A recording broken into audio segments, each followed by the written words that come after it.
All right, YouTube, you may have heard about the latest Obamacare-related news with these people who were semi-legalized, non-deportation status, according to Obama's new executive orders on immigration.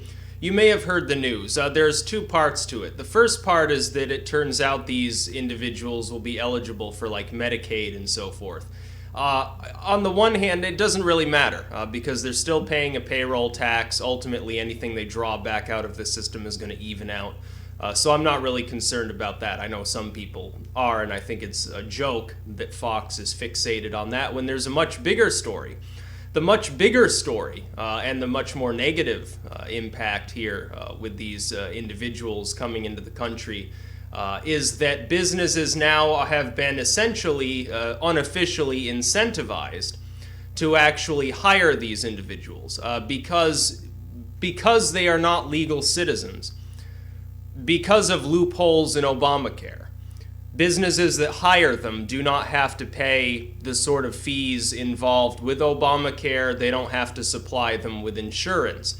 Now, if I'm running a small business, and I'm struggling to make ends meet in this economy anyway, let's face it. And I've already, cut a few workers, I've cut everyone else's hours down, and done everything that I can do to try to squeeze every last penny out of it because I'm barely making ends meet. Why wouldn't I then fire a lot of my citizen workers, except for maybe one or two to train the people that I'm going to hire now who will work for the same wages, and I don't have to supply them with insurance? And I can avoid all of these fees and all the hassle and paperwork, and I can keep one or two employees essentially as managers, maybe give them a couple more dollars an hour to train the rest of the new crew that I'm hiring. In some areas, this is probably going to become quite an endemic problem because of the structure of Obamacare being what it is. You have Chuck Schumer today. He's basically the number 3 Democrat. He's right up there with people like Obama, Biden, Pelosi, and Reid when it comes to the amount of sway that he has in the party. And he's now coming out and criticizing Obamacare as well, saying the timing was wrong and so forth. Obama, by the way, on immigration, this is even funnier. This part's not negative. I'll go back to that in a minute. He goes to Chicago to do sort of a celebratory, lap around his old hometown on the immigration issue, because in Chicago, majority liberal city, his idea was largely popular. He faced heckling. Not the kind you'd expect. Of course, if he went down to like Oklahoma and started talking about immigration, the hecklers would be saying, we don't want none of these brown-skinned folks in our country. Y'all get out of here, you fucking northern commie. But no, in Chicago they heckled him because his plan didn't go far enough. Essentially, they're saying they want even more immigration reform on the same line. And they don't seem to understand that he pushed it to the very limit of his own executive authority, just getting the reform passed that he already did. And he's going to have difficulty down the road in the next 2 years, even defending what he did do. To prevent it from getting defunded, which is likely, to prevent the lawsuit from the House, from Boehner, from taking root, which is also possible. He's going to have enough difficulty as it is over this issue. And people on the far left are actually heckling him, asking him for more. They don't seem to understand that we don't live in a dictatorship where just because the president happens to be a Democrat, that the Democrats get to have their way on everything. I'd like to point something out. And this goes to Obamacare and apparently the immigration issue over Obamacare, over the fact that they don't have to be afforded health care, which I think is a scuzzball move on behalf of the government to actually do this. Obama is not a liberal in the standard sense of the term. He hasn't really done much when it comes to things like gun control or worker safety, or even really he's talked about it, but he hasn't even really done anything on like the minimum wage or anything like that. All he's done to fit in with sort of the leftist crowd is Obamacare and now immigration reform. Other than that, the last few years you look back through, what was he doing? He was bailing out banks, bailing out corporations and so forth. They embezzled the money. He didn't go after them, had to have his lackeys do it. Obama is a neoconservative. Neoconservatives in bed with corporations who have a vested interest in trying to destroy small businesses, in trying to force people either onto welfare or up into the upper rungs. That's what neoconservatives are all about. They don't Obama, but by being a neoconservative and a Democrat, he gets the best of both worlds, because when he crushes small business, when he crushes the middle class, when he does these things that cause higher taxes and government expenditures, that plays to the left, and they're willing to pretend that this isn't actually a regressive tax. They're willing to pretend that Obamacare is actually socialized medicine, when actually the entire law mostly was written by pharmaceutical companies and dispensaries and other corporate groups. Then he can turn around and crush those same businesses, which just drives the profit of corporations up. But where's Obama talking about worker safety or any of these other things, or, you know, all of these traditionally leftist causes? He's not talking about them. People have this weird notion that Obama's a socialist. He's not a socialist, he's a neocon. He's more like Ted Cruz than he is somebody like Nancy Pelosi. And the thing is, the Democratic Party largely puts up with him simply because he happens to be in office. When he ran for office, he came off like an actual liberal. When he got into office, he quickly changed, said, oh, by the way, I'm a neocon now. And they were forced to shut up because they knew it would look horrible if the Democratic Party turned on that he can get away with murder because he happens to be the first black president. That's really what this is all about. You can tell when you look at Schumer or Pelosi or even people like Feinstein, even Joe Biden. You can look at the things that they say and the things that they do, and you can tell they don't really like Obama. They don't really agree with a lot of his views. They want to go way off into left field. Feinstein wants to ban all guns, and she's actually said that, so don't think that I'm just, making a stereotype about people who want more gun control. Pelosi wants, higher taxes and true socialist medicine. Biden wants, well, I'm not really sure what Biden wants. I don't think anybody really knows what Biden wants. And Schumer is sort of more of a centrist on these issues. But Obama leans to the right on fiscal issues, in case you didn't notice. In case you didn't notice, just take a look at how Obamacare operates. It's a tax on the lower and middle classes. It doesn't affect the rich. It's a regressive tax. It's not socialized medicine. It's giving a few more people insurance, but it's fining them up the ass for getting it and actually taking more of their money in the long run. This law was written by corporations, and the left has this weird fetish for everything Obama. I don't understand it, because he's acting antithetical to the beliefs of the left. He's not even taken a stand on immigration, really. This sort of watered down reform that he did pass, which is dubiously legal at best, is the sort of thing that Ronald Reagan passed. Of course, and this is a mischaracterization by the left, when Reagan was involved, it was an actual bill that had moved through Congress. His orders were simply to carry out the law that he himself had already signed. That's a mischaracterization. Look up Simpson-Mazzoli. Same reform, different process. Was an executive order, that was just carrying out the law that Congress had made at the time. Totally different scenario. But on these issues, he has not shown himself to be far left. He's shown himself to be actually center right. And on social issues, he's just a garden variety statist. If look at the political compass and look at where Romney and Obama are, they're both statist right-wingers, essentially.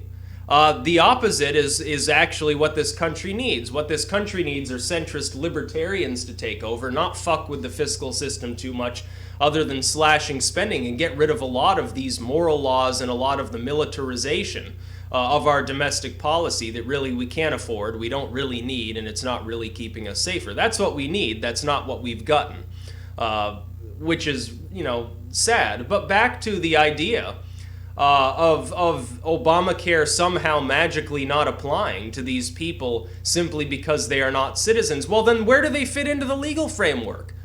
I don't want to deport the parents of children who were born here. I don't want to deport people that came here when they were 5 years old across the border, or who swam across the Rio Grande and quickly set up shop at a taco stand and never did anything else wrong and complied with all the other laws and worked and actually paid the payroll tax while they were legal. I don't want to deport them either. I merely question the fact that Obama did it without actually Congress having a bill.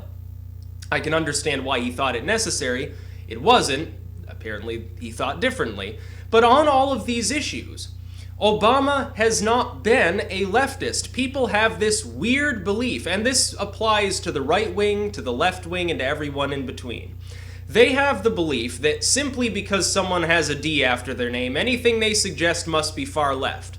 And if someone has an R after their name, anything they suggest must be far right. And that's never actually been the case.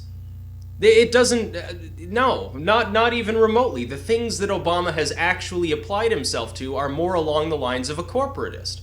That is, a centrist or right-centrist statist. When he bailed the banks out, when he bailed Detroit out, that was a big government move, but it wasn't a traditionally leftist big government move. If he had been acting like a leftist, he would have thrown that money at the employees and pensions and let the businesses get back on their feet on their own. And guess what? The ones that didn't take the bailout largely did fine. They didn't collapse because they weren't tied down by all of this completely not free money. The only way in which the other businesses got around this is they took the money, paid their CEOs, and said, whoops, we can't pay it back. We don't have the money to. And most of these businesses collapsed. By the way, a traditional leftist wouldn't mind the idea of growing the middle class. Obama has done everything that he can to prevent the middle class from coming back. People talk about record jobs creation, hundreds of thousands of jobs. We've gained back all the jobs we lost since the recession began. That's fine. There's nothing wrong with that. Most of those jobs that were lost were middle class jobs. They were machinists. They were accountants. They were people working on factory floors. They were foremen and managers and things like that. They were skilled laborers, people in construction and so forth. They were middle class jobs. People making, they're making $35K a year, they're making $40K, maybe up to $70K a year. Architects and so forth. People that are in the middle income range, whether it's lower middle class or upper middle class, made no difference. These are the people that lost their jobs. And what happened? Look at the jobs that have been created since then. They're all service level jobs. Most of them aren't even full-time. These are part-time jobs, 35 hours a week or less, and they pay $10, $15 an hour tops. Those are the jobs that have been created. And these people on the left still, and the funny thing is this, the left, their idea is, well, we need to make more welfare. We need to protect the welfare system. Well, you wouldn't need food stamps and welfare of all kinds for these people if you simply had structured the recovery in such a way that they gained back the same middle-class jobs they lost to begin with. If I'm making $65,000 a year, you think I fucking need food stamps? I wouldn't apply because I'd get rejected. If somebody's making $65,000, $70,000 a year, they don't need that sort of thing. People have lost the housing problems that we've also seen, largely because people lost their homes because they could no longer afford it. Some dude who was making $40,000 a year now makes $30,000 a year working 2 jobs, double shift at Wendy's, just to scrape by, just to not go out on the streets. These people are exhausted and stressed out and suffering from health conditions. And what does Obama do? Lets the pharmaceutical companies and so forth write a health care bill that taxes these people even more and throws them substandard health care. You would have been better off truly socializing the health care system in this country. We should just revert it, get rid of Obamacare, and do what we were doing before, minus pre-existing conditions. That should be able to stay. Other than that, the rest of the law should be completely done away with, and the pre-existing conditions should be its own law.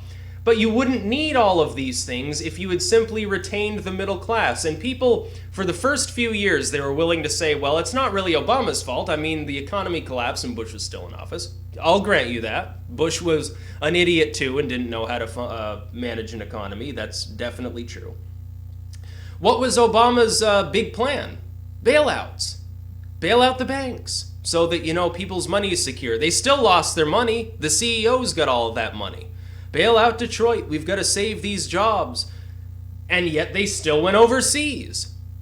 The tens of thousands of middle-class jobs that he supposedly saved and he crowed a lot about in the midterms the first time around, then went belly up before the next election anyway.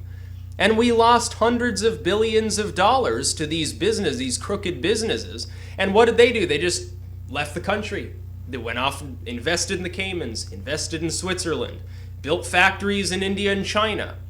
That's not how you grow the middle class. That's how you grow the lower class. Because the businesses were, the jobs were going to come back anyway. There's never been a bust cycle that we've ever had where we don't eventually recover. The problem is the way in which the government has structured the recovery has determined and ensured that lower class jobs primarily are the ones that are growing. The other segment are upper class jobs. The problem being the people who are going into those are people that are graduating. They're getting master's degrees, PhDs, or they're in a family business of some sort.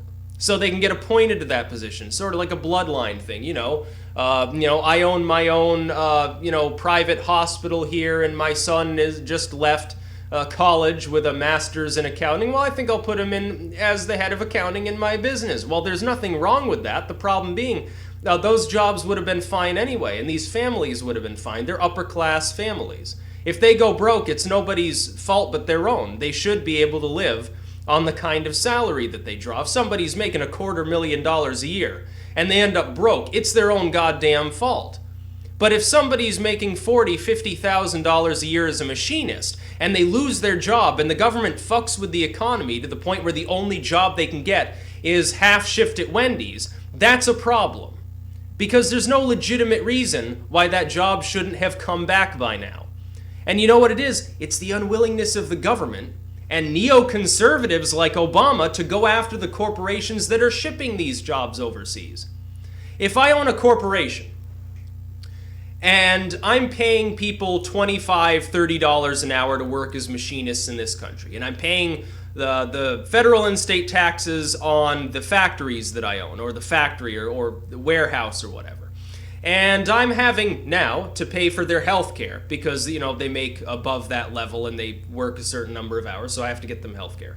And I've got all these other costs, these regulations and red tape and bureaucracy and constant checks to make sure my factory's safe and stuff, piling up and piling up. Then I'm going to move overseas, folks, because it costs me a lot less. I can sell my factory here, put everybody out of work, say, fuck you. I don't give a fuck about you, all I want is money.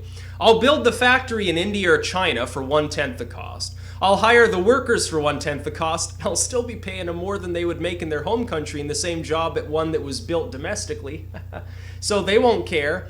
And then I'll be reaping the profits. It costs me less to produce those things in Asia or some other place like that and have them shipped here. I can have it shipped all the way from the Indian Ocean all the way back over to this continent and sell my goods made in Asia by an American firm in this country, and I'll still be making more money. Why do you think telemarketing, when you get a telemarketing call, where are they from? Are they from the United States making $15 an hour? Of course not. Of course they're not. They're in Bangladesh or Pakistan or something like that. They make $2 an hour and they think that they're damn lucky to get it. That's the problem. The government has structured the economy in such a way that it is almost impossible now for even large corporations to make money making and selling domestic goods.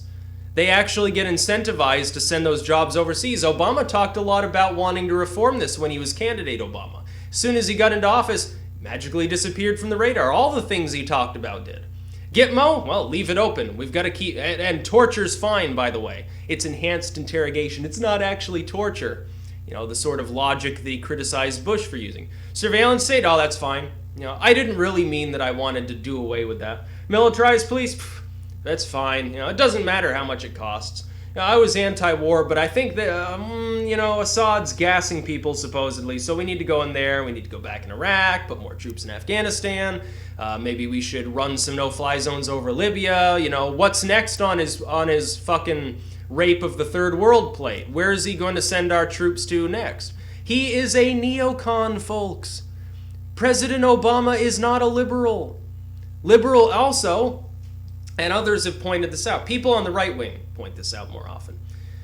Liberals, in the classic sense, were open-minded and they were tolerant of those that disagreed with them. Does that describe Obama? No.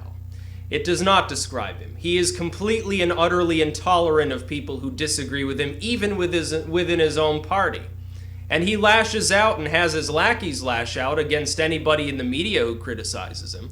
He insults anybody who doesn't support his agenda. He says, people must be racist, they must be xenophobic, there's something wrong with them, they cling to their guns and Bibles and so forth. Well, here I am, I'm not exactly the cling to your Bible sort.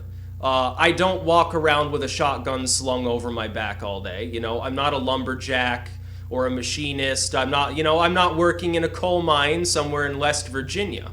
And I find myself frequently calling out Obama largely because he does the same things that Bush did. And now look, we've got more bubbles for the economy looming right now. Only time will tell if they hit while Obama's still president and decrease his approval, which they should. And whoever happens to be overlooking this should look at ways of popping these bubbles before he gets out of office so he gets the blame that's due to him. Rather than whoever happens to be president next inheriting his mess like he supposedly did the Bush mess, who supposedly inherited the Clinton mess, who supposedly inherited Bush daddy's mess, who supposedly inherited Reagan's mess. He should get the blame for that. No, Obama's a neocon, folks. He's not a classical liberal in any sense of the term. I've spoken to classical liberals. I have no problem with them. Because they're not interested in taking your guns and taking all of your money. And they essentially want government to leave people alone. They're a little bit like libertarians. Leftist Orwellian-style libertarians. They're more like Thomas Paine or something like that. No, Obama is a garden variety statist who happens to lean to the right on fiscal issues. He doesn't want to do anything to hurt the corporations. He wants to crush the small businesses so they can't compete with the corporations. What more evidence do you need than this new move, which is slung in with a sort of vaguely left-leaning immigration reform that even the left thinks doesn't go too far, or not nearly far enough, rather. And it turns out that this is probably going to depress jobs even further in this country because, oh, by the way, they don't need to get Obamacare. So if I can save $3,000 a year per worker and I've got, 10 workers, hell, I'm going to take that up. I'll keep 1 or 2 workers to manage the rest of them. I'll say, oh, come right on in. Mi casa es tu casa. Because I'll save money.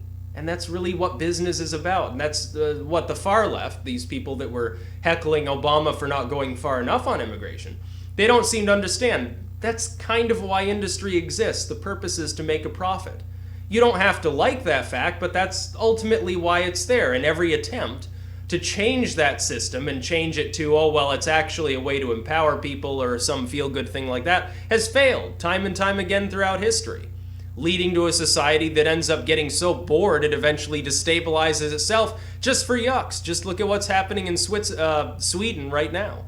They're destabilizing their own country with multiculturalism, and they're doing it primarily because they are bored.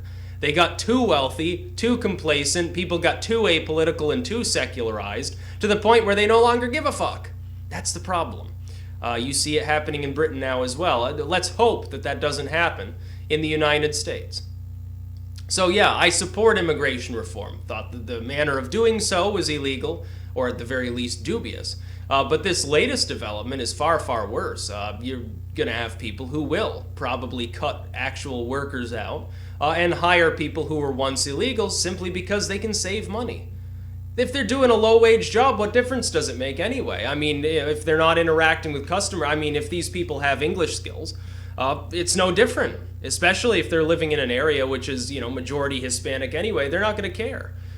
They don't have any vested interest in maintaining their workers unless there's some specific skill set that's hard to find among their workers. Well, if I'm hiring people to operate, as a cashier, to operate to do some other basic work, it doesn't really matter. That doesn't require any upper level skills anyway. I'm going to save that fucking money. So Obama's getting heckled by both sides right now, his own party, the Republican Party, the far left, the far right. Everybody hates what he's done now. It looks like his presidency's kind of falling apart, and deservedly. He did very little of what he promised to do. I think even people on the left understand that now. People get tired of it. They get tired of being lied to. I think that they should eventually get tired of voting for the same 2 turd parties, but that may or may not happen. But yeah, Obama really stepped in it this time. When he's getting heckled in Chicago of all places, it's not good news for him. That's about all. Peace out.